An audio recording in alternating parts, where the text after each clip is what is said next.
안녕하십니까. 이 시간은 생명의 길이라는 제목으로 여러분과 함께 말씀을 나누고자 합니다.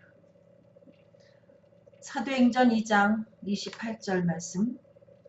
주께서 생명의 길을 내게 보이셨으니 주 앞에서 내게 기쁨이 충만하게 하시리로다. 생명의 길을 보게 된 자는 그 마음의 기쁨이 충만할 것입니다. 내가 가고 있는 길이 생명의 길인가? 내가 걷고 있는 이 길이 진리의 길인가? 여러분, 그 부분을 생각해 본 적이 있을 줄로 압니다. 주님으로부터 생명의 길을 보게 된 자는 그 마음에 기쁨이 충만할 것입니다. 본인이 걷고 있는 그 길이 그 길의 결국이 영생인지를 알기 때문에, 영생의 길로 들어선 것을 확신하기 때문에 그 마음속에 여러 가지 어려운 상황을 만나게 돼도 기쁨은 여전히 충만할 것입니다. 이 생명의 길을 이 말씀에서 보니까 주께서 생명의 길을 내게 보이셨으니, 이 생명의 길을 우리들에게 보여주시는 분은 주님인 것을 알 수 있습니다. 고린도전서 2장 9절. 하나님이 자기를 사랑하는 자들을 위하여 예비하신 모든 것. 하나님이 하나님을 사랑하는 자를 위하여 예비하신 것이 있는데, 그 예비하신 것 중에, 예비하신 모든 것 중에 가장 중요한 것이 바로 영생입니다. 그 하나님이 하나님을 사랑하는 자를 위해서 예비하신 그 영생을 하나님은 우리에게 어떻게 보여주시는가? 고린도전서 2장 10절. 오직 하나님이 성령으로 이것을 우리에게 보이셨다. 이와 같이 말씀하고 계십니다.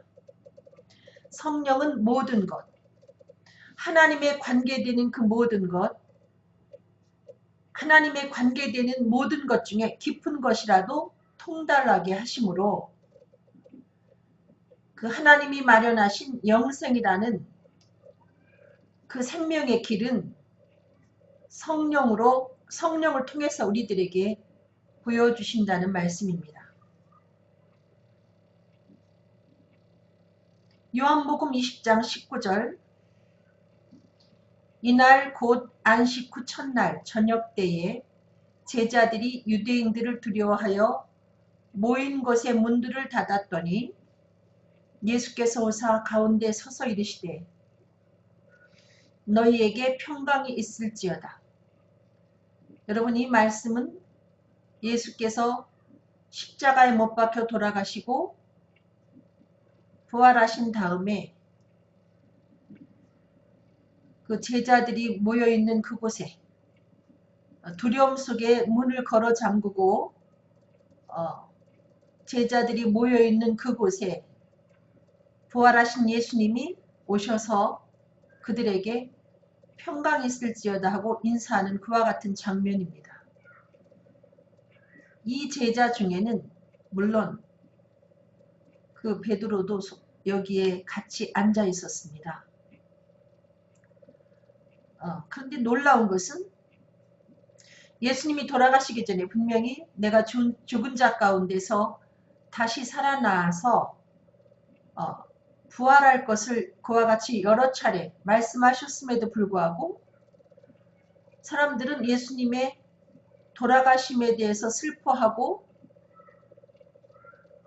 그것에 대해서 두려움에 떨고 있지, 부활하신 예수를 그들이 기대하고 기다리는 그와 같은 상황은 성경에 나타나 있지 않습니다.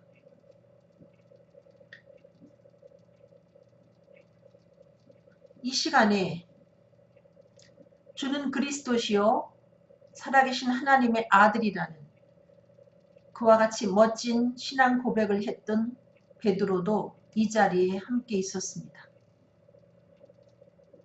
이처럼 부활하신 예수를 만난 베드로는 그 부활하신 예수님을 뵙고도 그의 마음에 기쁨이 넘치지 못했습니다. 그리고 주는 그리스도시요 살아계신 하나님의 아들이라는 신앙 고백을 멋지게 한 과거를 그는 기억도 하지 못한 채 그 예수께서 부활하셨음에도 불구하고 예수가 그리스도인 것을 확신할 수 없었습니다. 그러므로 베드로는 부활하신 예수를 전할 용기를 갖지 못했던 것을 알 수 있습니다. 그리고 그 베드로는 나는 물고기 잡으러 간다 하고 그 다시 사신 예수에 대해서 그가 저분이 정말로 구세주구나 이렇게 확신을 하지 못하고 그의 뒤숭숭한 그 마음을 달래기 위해서인지 예수 부활하셨다 이 소식을 전하러 가는 것이 아니라 그냥 자기 생업에 종사하던 그 물고기 잡는 일을 위해서 가는 것을 알 수 있습니다. 분명히 베드로는 주는 그리스도시요 살아계신 하나님의 아들이라는 멋진 신앙 고백을 하나님의 은혜로 할 수 있었습니다. 그러나 요한복음 7장 38절 39절에 보면 나를 믿는 자는 성경의 이름과 같이 그 배에서 생수의 강이 흘러 나오리라 하시니 이는 그를 믿는 자들이 받을 성령을 가리켜 말씀하신 것이라. 예수께서 아직 영광을 받지 않으셨으므로 성령이 아직 그들에게 계시지 아니하셨더라. 예수님이 부활하셔서 승천하신 다음에 우리에게 성령을 보내주시기로 약속하셨는데 아직 예수님이 승천하시지 못하신 거로 아직 저들에게 성령이 계시지 아니했다. 이와 같이 성경은 기록하고 있습니다. 베드로가 주는 그리스도시요 살아계신 하나님의 아들이라는 신앙 고백을 하고 죽은 자 가운데서 부활하신 예수를 대면하고도 베드로는 아직 그가 성령을 받지 못했으므로 예수를 그리스도라 전파하기를 두려워하고 고기 잡으러 나갔던 것을 기억합니다. 그런데 그 베드로가 오순절날 성령을 받은 다음에 달라집니다. 사도행전 2장 36절 그런즉 이 베드로 얘기입니다. 성령 받은 다음에 그 오순절날 사람들이 그 명절을 쉬기 위해서 각국에 흩어졌던 유대인들이 모여있는 그곳에서 뭐라고 말하는가? 그런즉 이스라엘 온 집은 확실히 알지니 너희가 십자가에 못 박은 이 예수를 하나님이 주와 그리스도가 되게 하셨느니라 하니라. 이 당시는 예수님 부활했다는 그런 이야기를 발설하게 되면 붙잡혀 갈 때고 옥에 갇힐 수도 있고 목숨을 잃어버릴 수 있는 그와 같은 상황입니다. 예수님이 십자가에 달리시기 전에 예수님이 십자가에 달려 돌아가시기 전에 고난을 받을 때에 곁에 있던 베드로는 너도 예수 땅이라 그와 같이 말하는 사람들 앞에 나는 예수를 알지 못한다고 저주하고 맹세하기까지 이릅니다. 예수가 진실로 그토록 기다렸던 메시아임을 확신했더라면 그는 아마 목숨을 걸고 내가 예수의 제자다 그와 같이 이야기할 수 있었을 것입니다. 그러나 그는 그처럼 여러 차례 예수를 모른다고 부인하고 자기의 그 목숨을 부지하기에 급급했던 것을 알 수 있습니다. 그런데 예수님이 승천하신 후 열흘 만에 받은 그 성령에 의해서 그 겁 많은 베드로가 용감한 베드로로 달라집니다. 목숨을 걸고 생명을 걸고 그들 가운데 부활하신 예수를 그리스도라 전하는 광경을 우리가 이 말씀을 통해서 볼 수 있습니다. 그 속에 성령이 임하니 그 마음속에 있던 두려움이 사라지고 예수가 그토록 기다렸던 하나님이 보내신 메시아 그리스도임을 확신하고 그의 생명을 내놓고 힘있게 복음을 전파하는 것을 볼 수 있습니다. 이 베드로가 성령을 통해서 생명의 길을 본 결과 그 마음속에 성령이 주시는 기쁨이 넘쳐났고 더불어 두려움은 사라지고 확신에 차서 이처럼 예수를 그리스도라 증거하는 것을 볼 수 있습니다. 이처럼 생명의 길을 보여주시는 분은 성령님입니다. 성령을 받은 베드로가 힘있게 예수를 그리스도라 증거하자 어떤 현상이 나타나는가? 사도행전 2장 37절 그들이 이 말을 듣고 마음에 찔려 베드로와 다른 사도들에게 물어 이르되 형제들아 우리가 어찌할꼬 하거늘. 베드로가 너희가 십자가에 못 박아 죽은 그 예수를 하나님이 살려서 주와 그리스도가 되게 했다 하고 성령 받은 다음에 복음을 전파하자 이 말을 들은 사람들이 마음의 찔림을 받고 우리가 어찌할꼬 하며 회개하는 역사가 이루어지는 것을 볼 수 있습니다. 성령을 통해서 생명의 길을 확실히 본 자가 복음을 전파할 때 회개하는 역사가 나타나는 것을 우리가 알 수 있습니다. 그렇다면 성령은 어떻게 임하는가? 사도행전 2장 33절 하나님이 오른손으로 예수를 높이심에 그가 약속하신 성령을 아버지께 받아서 너희가 보고 듣는 이것을 부어주셨느니라. 성령은 어떻게 임하는가? 다시 말하면 성령은 어떻게 받을 수가 있는가? 여기 말씀 중에 그가 약속하신 성령을 이와 같은 기록이 있습니다. 여러분 성령은 약속의 성령입니다. 그런데 그 약속하신 이가 누구인가가 중요합니다. 성령을 약속하신 이가 사기꾼이 아니고 살아계신 하나님이십니다. 살아계신 하나님이 약속하셨기 때문에 주신다고 약속하신 그 성령은 믿고 기다리는 자에게 반드시 임하게 되어 있습니다. 하나님의 약속이십니다. 믿고 기다리면 반드시 그 성령을 받게 되어 있습니다. 사람들이 성령을 달라고 기도하고 성령이 임할 때까지 기다리지 못하는 이유는 과연 내가 기도할 때 성령을 줄까 하고 성령을 약속하신 이가 살아계신 하나님이라는 사실을 그들이 믿지 않기 때문에 기다리지 않는 것입니다.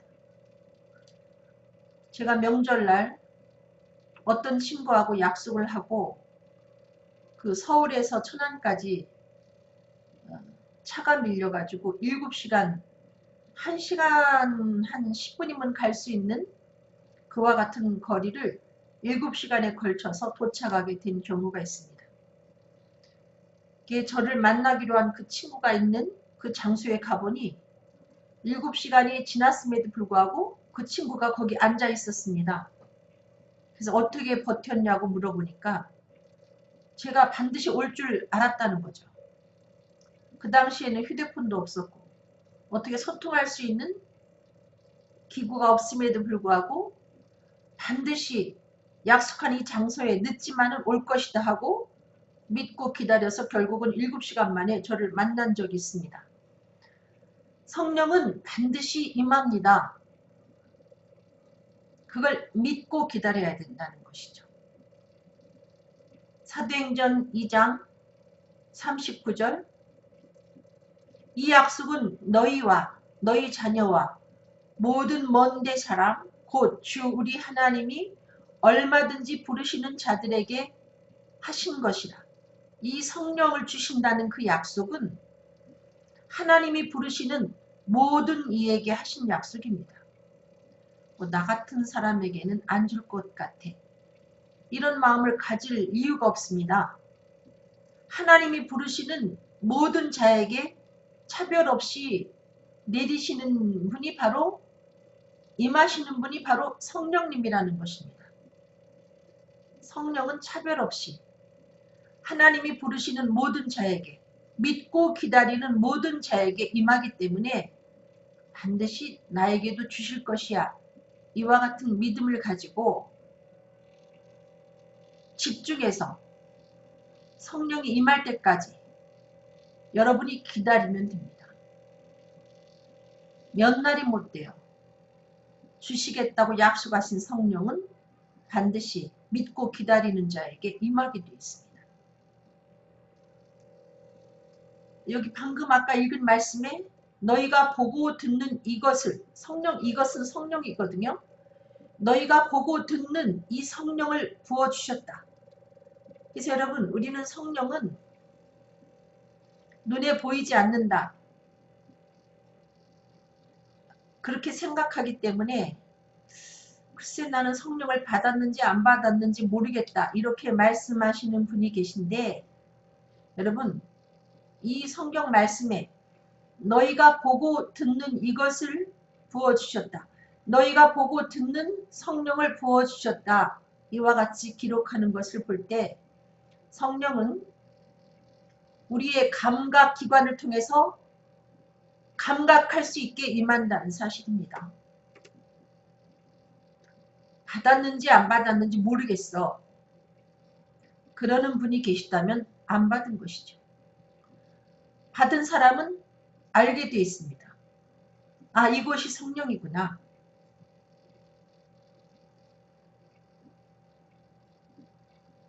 사도행전 2장 2절에 호련히 하늘로부터 급하고 강한 바람 같은 소리가 있어. 이거 성령에 대한 형용입니다.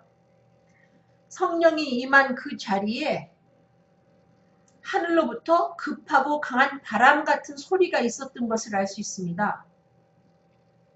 그 바람 같은 강한 바람 같은 소리가 그들이 앉은 온 집에 가득했다. 그 소리가 가득했다. 그와 같이 표현하고 있는 것을 알 수 있습니다. 성령이 귀에 들렸다는 얘기죠. 성령의 소리가. 여러분 우리가 바람을 눈으로 확인할 수는 없습니다. 바람이 어떻게 생겼는가? 바람이 무슨 색인가?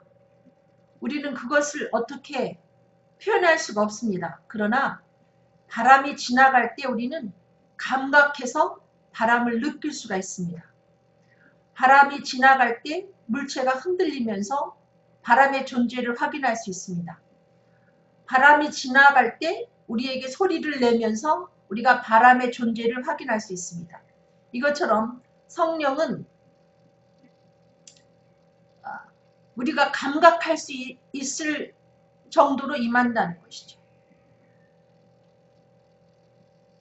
아셨습니까?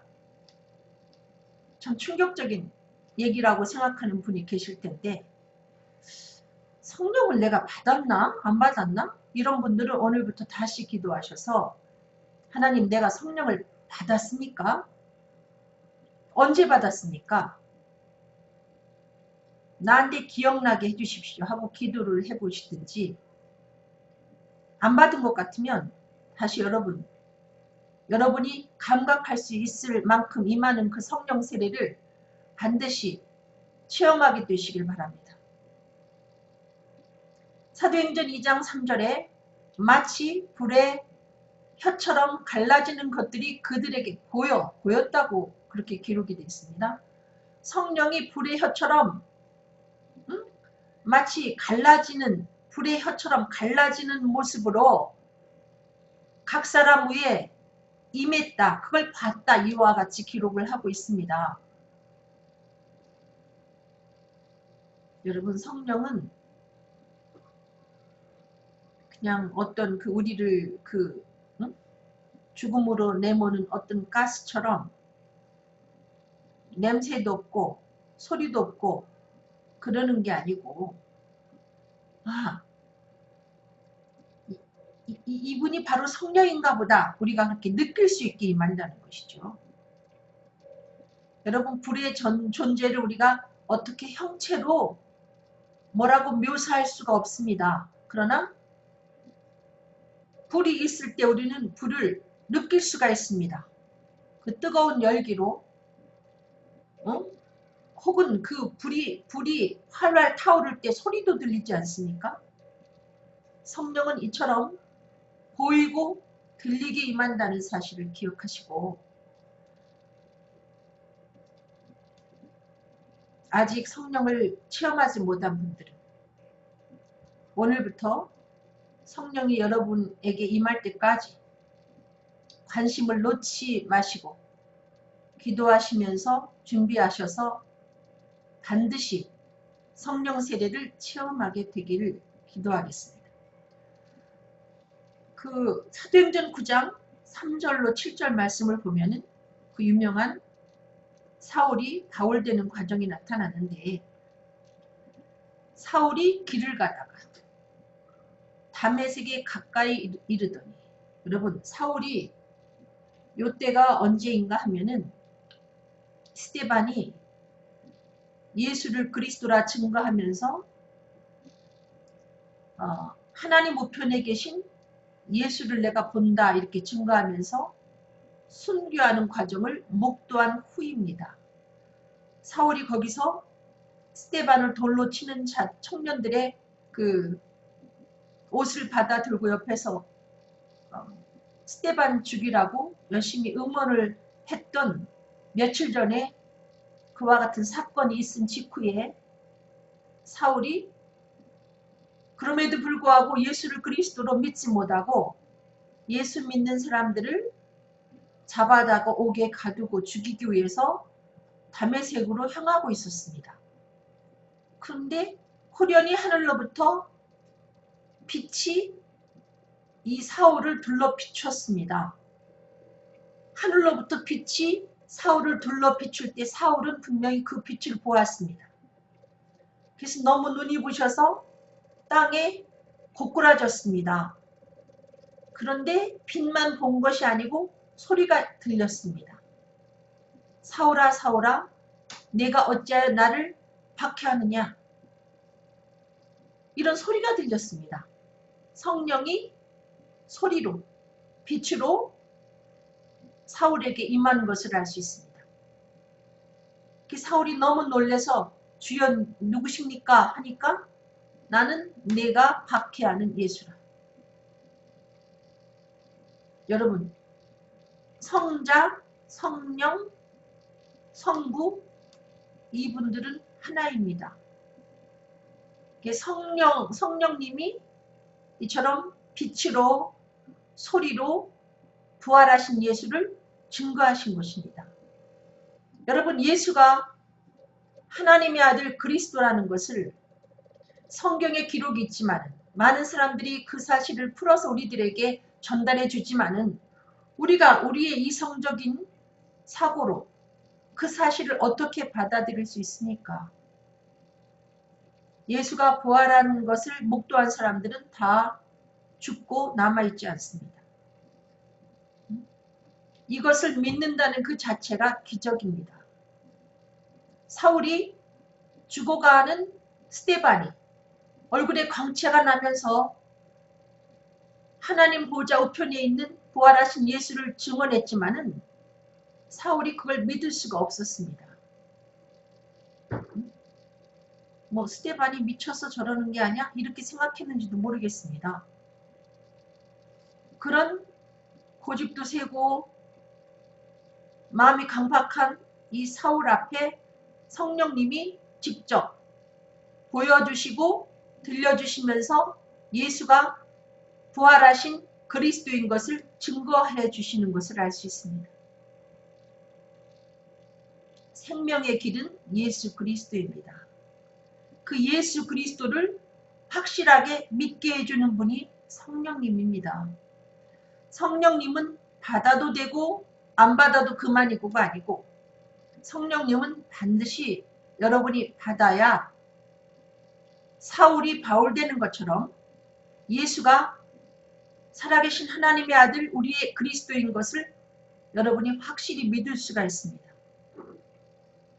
그런데 여기에서 보면은 너는 일어나 시내로 들어가라.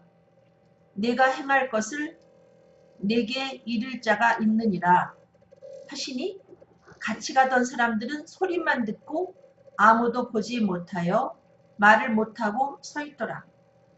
여러분, 이 하늘로부터 오는 강한 빛은 동행하는 그 사람들 중에 다른 사람들은 볼 수 없었습니다. 유일하게 사울만 이 광경을 보게 된 것이고, 그때 사울아 사울아 내가 어찌해서 나를 박해하느냐 하는 이 소리는 명확하게 그 내용까지는 저들이 접수하지 못했지만은 같이 동행하는 사람들이 소리만 들었다. 그렇지만 아무도 보지 못했다. 이와 같이 기록하고 있습니다. 어떤 사람이 성령 받을 때 주변에 있는 사람이 저 사람이 성령 받는구나 하고 느낄 수가 있다는 것이죠. 본인은 성령을 받지 못해도 어떤 사람이 성령 받을 때 그 기이한 현상을 보고 저거는 자연적으로 일어날 수 있는 현상이 아니야 하고 느끼게 된다는 것이죠. 그러나 중요한 것은 이 소리만 듣는 것 갖고는 우리가 예수를 그리스도로 확실히 믿을 수가 없습니다. 내가 직접 생명의 주 되신 예수를 내가 눈으로 본 바요, 들은 바요, 만진 바라며 이 사울처럼 강한 성령의 체험을 할 때 비로소 여러분이 예수에 대한 확신이 생기는 것입니다. 어떤 부흥의 자리에 가서 여러분이 은혜 받는 사람들을 보고 나도 성령 받았네? 그렇게 할 수는 없는 것이죠. 성령은 개인적인 체험입니다. 남이 성령 체험하는 걸 보고 나도 성령 체험해서 이렇게 말할 수는 없는 것입니다. 분명히 남들이 받는 것을 보고 여러분 마음속에 예수를 그리스도로 확신할 수는 없습니다. 그리고 성령은 어떠한 자에게 임하는가? 믿고 기다리는 자에게 보고 들을 수 있게 임하시는데 성령 받기 위해서 가장 중요한 절차가 회개하는 것입니다. 사도행전 2장 38절 베드로가 이르되 너희가 회개하여 각각 예수 그리스도 이름으로 세례를 받고 죄사함을 받으라. 그리하면 성령의 선물을 받으리니. 왜 사람들이 오랫동안 교회 다니면서 성령을 달라고 한두 번 구해보지 아니한 사람은 없을 것입니다. 그럼에도 불구하고 성령 세례를 받지 못하는가? 이유는 회개하지 않았기 때문에. 여러분 어떤 사람이 만약에 여러분의 자녀 중에 그 어떤 자녀가 컵을 전에 먹던 그 우유 먹던 컵을 씻지 않아서 며칠이 지나서 그 컵에 오물이 가득 묻어 있는데 와가지고 엄마 우유 주세요 할 때 그 오물이 잔뜩 묻은 컵에다 우유를 부어줄 부모는 없습니다. 여러분 성령은 거룩한 영이기 때문에 이 죄 문제가 해결되지 아니하면 그와 같은 심령 속에 임하지 않습니다. 그래서 베드로가 너희가 회개하여 죄를 뉘우치고 세례 받아라. 예수 그리스도 이름으로 세례를 받아라. 그리하면 너희가 여기에서 말하는 그 죄를 뉘우친다는 것, 이 문제를 이제 우리가 한번 짚어봐야 되는데 어찌하든 베드로가 회개해서 너희가 회개하고 예수 그리스도 이름으로 세례를 받고 죄 사함을 받으라. 그리하면 성령을 선물로 받으리니. 여러분, 그가 회개하고 예수 그리스도를 믿고 세례를 받았다면 이는 죄 사함을 받은 자요. 그에게는 반드시 성령이 선물로 주어진다는 것입니다. 성령을 선물로 왜 받지 못하는가? 청소하지 않았기 때문에, 여러분의 마음의 죄를 해결하지 않았기 때문에. 그러면 이 회개는 어떤 것일까요?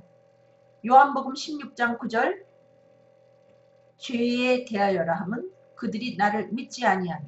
여러분, 구약에 주신 그 계명은 10계명 말고 하라, 하지 마라, 이게 다 계명입니다. 하라고 한 것을 하지 못한 것도 죄요, 하지 말라고 한 것을 한 것도 죄입니다. 근데 여기에서 말하는, 예수님이 말하는 이 죄라는 것은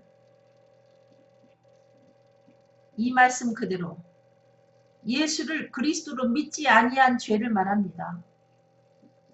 주 예수를 믿으라. 예수님이 십자가에 못 박혀 돌아가시고 부활하신 다음에 승천하시고 우리들에게 주신 계명은 단 하나입니다. 주 예수를 믿으라. 예수를 너의 그리스도로 믿으라. 이 계명을 지키지 아니한 자가 죄인입니다. 예수를 그리스도로 믿지 아니한 것이 죄라는 것이죠. 여러분이 그 구약에 나오는 그 방대한 율법에 저축이 되어 있는 그거 하나하나에 저축이 되어 있는 그것을 죄로 말하는 것이 아니라 그 죄는 예수님이 2000년 전에 십자가에서 완전히 해결을 해 놓으셨습니다. 그리고 우리들에게 한 가지를 요구합니다. 마치 사람들이 쓴 약을 먹기 힘들 때, 예를 들면 가루약도 양이 많은데 그거를 먹으려면 얼마나 고역스럽습니까? 비린내도 나고 쓰기도 하고. 그럴 때 우리가 그 캡슐에다가 담아가지고 그냥 입에다 놓고 물 넣고 쑥 마시면 그건 쉽지 않습니까? 우리가 마치 가루약을 잔뜩, 도저히 그것도 양도 엄청 많아가지고 물하고 섞어 먹기에도 너무나 고역스러운 것과 같은 그 율법의 문제를 하나님이 예수라는 캡슐에 담아가지고 그냥 예수만 그리스도로 믿으면 완전히 죄 문제가 해결되는 이와 같은 계명을, 새 계명을 우리들에게 주신 것입니다. 신약에 주신 그 계명이 주 예수를 믿으라입니다. 그러므로 성령 받기 전에 우리가 해야 될 것은 예수를 그냥 역사적인 훌륭한 인물, 존경받을 만한 인물, 요 정도 믿는 믿음에서 더 나아가서 예수는 살아계신 하나님의 아들이고 내 죄를 위해서 죽으시고 다시 사신 나의 구세주라고 내가 그것을 믿어야 여러분 성령 받을 완전한 조건을 여러분이 갖추게 되는 것입니다. 뭐 낱낱이 여러분이 그동안 아기 때부터 지은 죄를 기억하고 내놔라. 여러분 그걸 완전하게 내놓을 사람이 어디 있습니까? 여러분 죽을 때까지 기억해도 여러분이 기억도 하지 못하는 죄가 있지요. 근데 그걸 요구하지 않습니다. 죄에 대하여라 함은 그들이 나를 믿지 아니하며. 아셨습니까? 예수를 그리스도로 믿지 아니한 것이 여러분이 뉘우치고 거기에서 돌이켜서 예수를 믿어야 된다는 것이죠.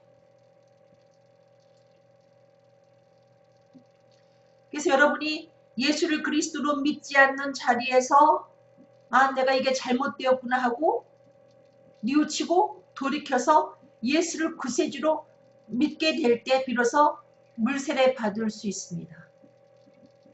그래서 여러분이 물세례를 받으면 하나님이 그래 너 죄사함 받았어 하면서 너 그릇이 깨끗해졌어 하면서 그에게 성령을 선물로 주시는 것입니다.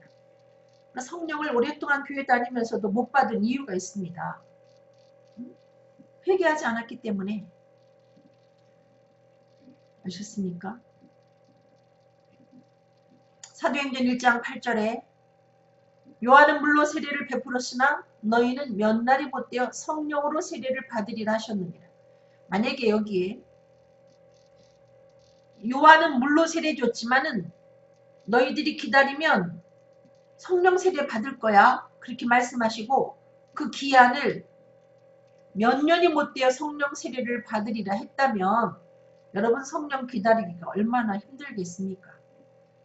누구를 기다린다는 게 얼마나 힘듭니까?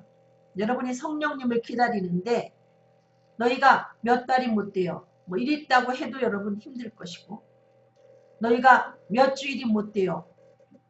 했다고 해도 특별히 한국 사람처럼 참을성이 부족한 사람들은 빨리빨리를 외치는 사람들은 이 성령 받기가 힘들 것입니다. 그런데 몇 날이 못돼요. 이와 같이 말씀하셨습니다. 예수님이 승천하신 다음에 너희가 예루살렘을 떠나지 말고 아버지 약속하신 성령을 기다리라. 몇 날이 못되어 성령 세례 받게 될 것이다. 이렇게 약속하신 주님은 열흘 만에 그들에게 성령을 부어주신 것을 알 수 있습니다. 그래서 우리는 이 생명의 성령은 받아도 되고 안 받아도 되고 받으면 조금 멋을 부릴 수 있고 받지 못하면 약간 멋이 없고 요 정도라면 여러분이 그렇게 간절하게 주실 때까지 성령을 구할 이유가 없습니다. 그러나 이 성령은 여러분을 영생의 길로 안내하는 필수 요소이기 때문에 이것이 빠지면 여러분이 길을 볼 수가 없습니다.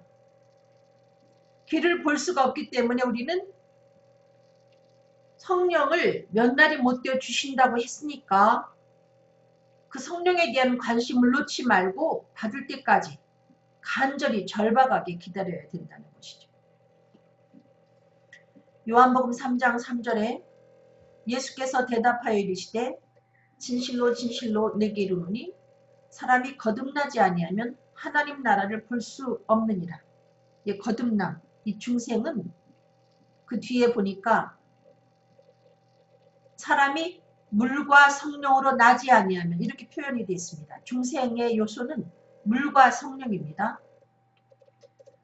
거듭나지 아니하면 첫째 생명의 길이 보이지 아니하고 더불어 생명의 길을 보지 못하는 자가 어떻게 하나님 나라에 들어갈 수 있겠습니까? 성령은 어두운 우리의 눈을 열어서 생명의 길을 보여주는 그와 같은 분이기 때문에 우리는 성령을 꼭 받아야 된다는 것입니다. 성령 받으면 그 오순절에 성령 받은 사람들을 보고 저들이 새 술에 취하였다 이야기하는 것처럼 약간 좀 남들이 보면은 광적으로 보일 수가 있어요. 천박해 보일 수도 있습니다. 그럼에도 불구하고 여러분 광적으로 보이면 어떻습니까? 천박하면 어떻습니까? 이것은 내 생명과 직결되어 있는 것이기 때문에 약간 그렇게 보일지라도 받기 싫어도 반드시 받아야 되는 것이 성령이라는 것입니다. 물과 성령으로 나지 아니하면 하나님 나라에 들어갈 수 없다. 말씀을 통해서 예수께서 하나님의 아들 그리스도인 사실을 알고 예수를 내가 그리스도로 믿겠습니다 하고 우리가 물세례를 받습니다. 요한의 물세례를 받습니다. 그 세례로 우리의 믿음은 완성되지 않습니다. 성령 세례를 통해서 완전한 믿음으로 우리의 믿음이 바뀌어서 우리 눈에 천국이 보이고 우리는 생명의 길로 들어서고 여러 가지 어려운 상황이 와도 그 모든 것을 해치고 영원한 순례의 길로 우리가 들어설 수 있는 것입니다. 성령 세례는 불완전한 우리의 믿음을 완전케 해주시는 그와 같은 역사이기 때문에 반드시 여러분이 그 과정을 통과해야 된다는 것입니다. 여기 성경에 나오는 그 아볼로 사도행전 19장 1절로 2절에 아볼로가 고린도에 있을 때에 바울이 웃지방으로 다녀 에베소에 와서 어떤 제자들을 만나 이르되 너희가 믿을 때 성령을 받았느냐?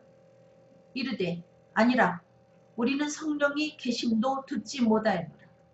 아볼로가 성경에 능통한 자입니다. 그가 에베소에 가서 복음을 전했는데 근데 바울이 그 에베소에 들러보니 제자들을 만나게 되었는데 좀 이상해서 그들에게 묻습니다. 너희가 믿을 때 성령을 받았느냐? 그러니까 그들이 우리는 성령이 계심도 듣지 못했다. 이렇게 말합니다. 그럴 때 그 베드로가 그들에게 복음을 전하죠. 근데 여기 아볼로를 우리가 이해하기 위해서 사도행전 18장 25절을 한번 읽어보겠는데요. 그가 일찍이 주의 도를 배워 이 아볼로가 일찍이 주의 도를 배워 열심으로 예수에 관한 것을 자세히 말하며 가르치나 요한의 세례만 알따름이로라. 이 얘기는 아볼로가 성경에 박식한 사람이었는데 열심히 예수에 관한 것을 자세하게 가르치기는 하지만은 그는 유감스럽게도 성령 세례를 받지 못한 사람이었다. 그가 체험한 것은 요한의 물 세례밖에 없었다. 그 얘기입니다. 그러한 그 아볼로가 성령 세례를 이야기할 수가 없었겠죠. 정직한 사람이니까. 그가 경험하지 않은 세계이기 때문에 아마 안 가르칠 수도 있습니다. 그래서 사도 바울이 그들에게 그 아볼로를 통해서 열심히 그 예수에 관해서 듣고 물세례까지 이미 받은 그들에게 다시 복음을 전합니다. 바울이 이르되 요한이 회개의 세례를 베풀며 백성에게 말하되 내 뒤에 오시는 이를 믿으라 하였으니 이는 곧 예수라 하거늘 그러니까 세례 요한이 그렇게 말하지 않았습니까? 내 뒤에 오시는 이를 믿으라 그렇게 말했습니다. 세례를 베풀면서 근데 바울이 바로 내 뒤에 오시는 그가 바로 예수다 하고 다시 반복해서 그들에게 이미 들었던 복음을 성령 받은 바울이 증거합니다. 너희들이 믿어야 될 자가 바로 예수다 하고 그들에게 증거하니까 그들이 듣고 주 예수 이름으로 다시 세례를 받습니다. 이미 세례를 받아서 제자가 됐음에도 불구하고 사울이 전하는 성령 받은 바울이 전하는 복음을 듣고 주 예수 이름으로 세례를 받았다 이렇게 기록이 되어 있습니다. 그래서 바울이 그들에게 안수하니까 성령이 그들에게 임했습니다. 방언도 하고 예언도 하고 한 12사람쯤 그들에게 12사람쯤 성령 받은 것을 알 수 있습니다. 여러분 우리는 기독교인 그리스도인이 되려면 물세례라는 그 코스만 밟아가지고는 되지 않고 성령 세례 여기까지 가야 된다는 것이죠. 그 사도 바울이 그렇게 말합니다. 고린도전서 2장 4절 5절에 내 말과 내 전도함이 설득력 있는 지혜의 말로 하지 아니하고 그 말하는 실력으로 말하면은 바울을 당할 사람이 없죠. 그러나 사도 바울은 나는 전도할 때 내가 지혜의 말로 남을 설득해서 하지 않는다. 다만 성령의 나타나심과 능력으로 한다. 이와 같이 고백을 한 것을 알 수 있습니다. 이유는 사람들에게 믿음을 주는 것은 나의 설득력 있는 그 언변이 있지 아니하고 성령에 의해서 복음을 전할 때 그들에게 확실한 믿음을 심어줄 수 있는 능력이 임하기 때문에 그래서 그는 자기 갖고 있는 모든 지식과 자기의 그 대단한 그 언변을 의지하지 아니하고 오직 성령 충만한 가운데 그들에게 복음을 전하기를 힘썼던 것을 알 수 있습니다. 확실한 믿음, 구원에 이르는 믿음은 성령을 통해서 가질 수 있고, 우리가 남에게 그와 같은 믿음을 심어주기 위해서는 또한 성령 충만한 가운데 복음을 전파할 때에 능력 있게 구원에 이르는 믿음이 그들에게 임하는 것을 알 수 있습니다.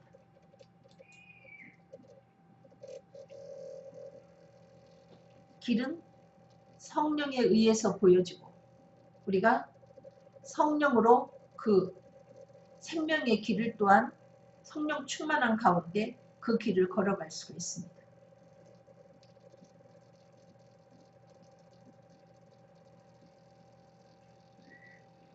여러분, 어렵게 제가 힘을 주어서 이렇게 이야기를 드렸는데, 그러니까 생명의 길로 들어서게 하시는 이도 우리 성령님이시고, 우리가 복음을 전하려고 하지만, 여러분, 제가 오랫동안 복음을 전해봤지만은 다른 이야기는 뭐 다른 도움이 없이도 술술술술 할 수 있어요.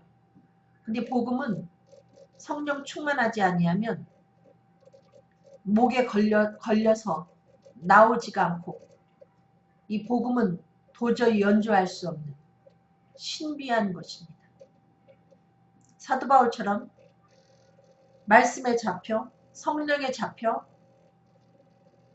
성령의 나타남과 능력으로만 복음 전파가 가능하지, 그렇지 않으면 힘만 들고 아무런 결과물도 없습니다.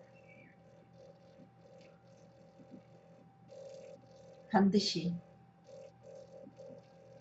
살아계신 하나님은 성령을 주시겠다, 몇 날에 못 되어 주시겠다, 보고 들을 만큼 부어주시는 하나님인 것을 기억하고, 우리가 물과 성령으로 거듭나지 아니하면 생명의 길을 볼 수도 없고, 또 영생으로 도달할 수도 없다는 사실을 기억하고,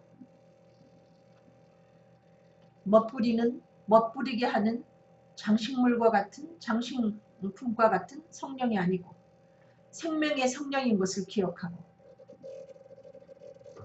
성령을 받으시는 여러분들이 되기를 기도하겠습니다. 사랑이 많으신 아버지, 내가 지금 걷고 있는 그 길이 생명의 길이라고 확신이 든다면, 그 길이 좀 구부러지고 때에 따라서 높은 곳에 오르는 좀 그 경사가 높다 할지라도 넉넉히 갈 수 있지만, 비바람이 불고 또 심한 우리가 폭우를 만나도 견디고 가지만, 내가 가는 그 길이 생명의 길인지 아닌지 모를 때는 얼마나 고달프겠습니까? 생명의 길을 보여주시는 성령님, 우리 가운데 임하셔서 생명 대신 예수 그리스도를 확실히 믿을 수 있도록 인도하여 주셔서 우리로 하여금 생명의 길로 들어서고, 또 아직 구원받지 못한 사람들에게 생명 대신 예수 그리스도를 증거하며 그 생명의 길을 기쁨으로 걸어갈 수 있도록 축복하여 주시옵소서. 감사하며 예수 그리스도 이름으로 기도드렸습니다. 아멘. 여러분 감사합니다. 여러분 사랑합니다.